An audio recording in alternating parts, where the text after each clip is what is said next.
আসল তৃণমূল কোন পক্ষ? বিচার্য নির্বাচন কমিশনে।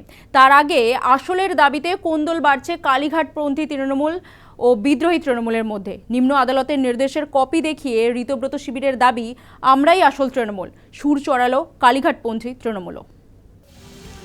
সত্যি তৃণমূল হাতছাড়া হতে চলেছে মমতা বন্দ্যোপাধ্যায়? জল্পনায় সত্যি হতে চলেছে? রবিবার বিরোধী দলনেতা ঋতব্রত বন্দ্যোপাধ্যায় একটি আলিপুর আদালতের নির্দেশনামা সামনে আনেন।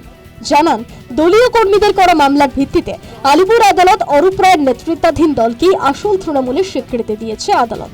দলীয় প্রতীক, অ্যাকাউন্ট, পার্টি অফিস সবকিছুই অরূপ রায়ের নেতৃত্বাধীন তৃণমূল কংগ্রেসের। পরিষ্কারভাবে এই রায় বলেছে যে নোভোটেল হোটেলে 22 তারিখ জুন মাসের যে ন্যাশনাল ওয়ার্কিং কমিটি তৈরি হয়েছিল সেটাই একমাত্র অনলি লফুল এক্সিকিউটিভ বডি, আইনগতভাবে স্বীকৃত একমাত্র body. All India Trinamool Congress যার চেয়ারপারসন অরূপ রায়, তা বাদ দিয়ে কেউ যদি কোথাও নিজেদের অল ইন্ডিয়া তৃণমূল কংগ্রেসের অফিস বেয়ারার বলে দাবি করেন, সেটা অবৈধ, ইল্লিগাল এবং রেস্ট্রেন্ড করা যাবে না।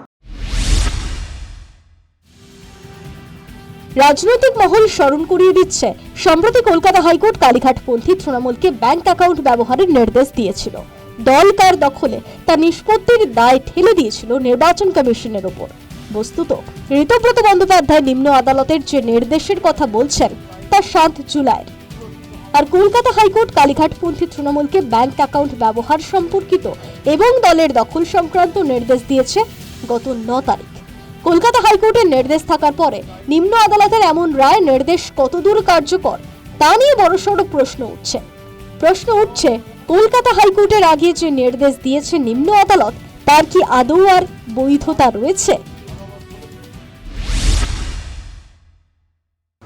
অভিষেক ব্যানার্জির তার অভিজ্ঞতা কম, তার লড়াই আন্দোলনের অভিজ্ঞতা নাই বললেই চলে।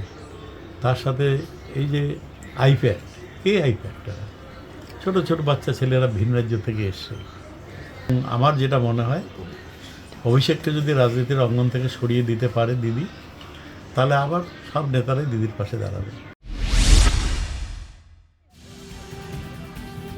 দল, তহবিল, প্রতীক নিয়ে কালীঘাটপন্থী বনাম বিদ্রোহী শিবিরের লড়াই যখন ক্রমশ তুঙ্গে পৌঁছচ্ছে প্রায় প্রতিদিন, সেই সময় আরও একা হয়ে পড়ছেন মমতা বন্দ্যোপাধ্যায়।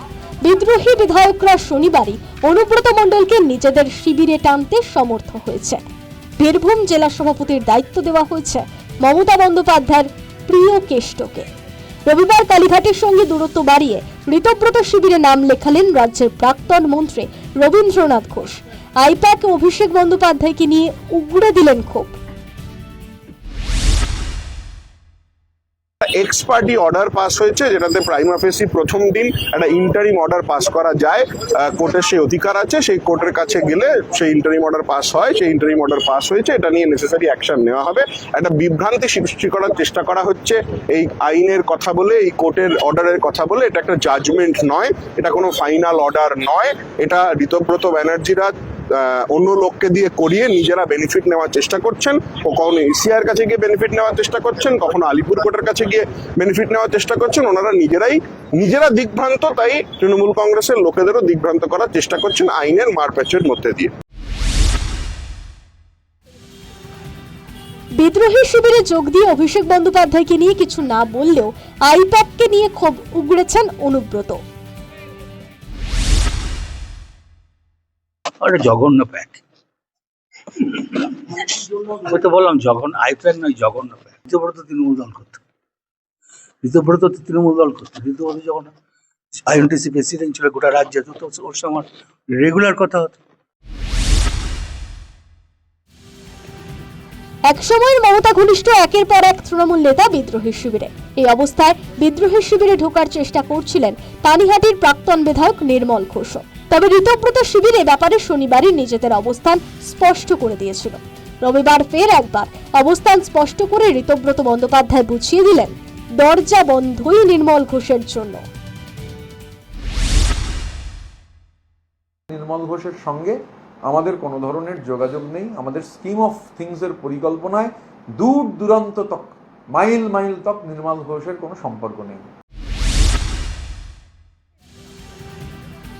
সব মিলিয়ে তৃণমূলের অভ্যন্তরীণ দ্বন্দ্ব ক্রমশ বাড়ছে। কারা আসল তৃণমূল তা জানার জন্য তাকিয়ে থাকতে হবে নির্বাচন কমিশনের দিকে। News time.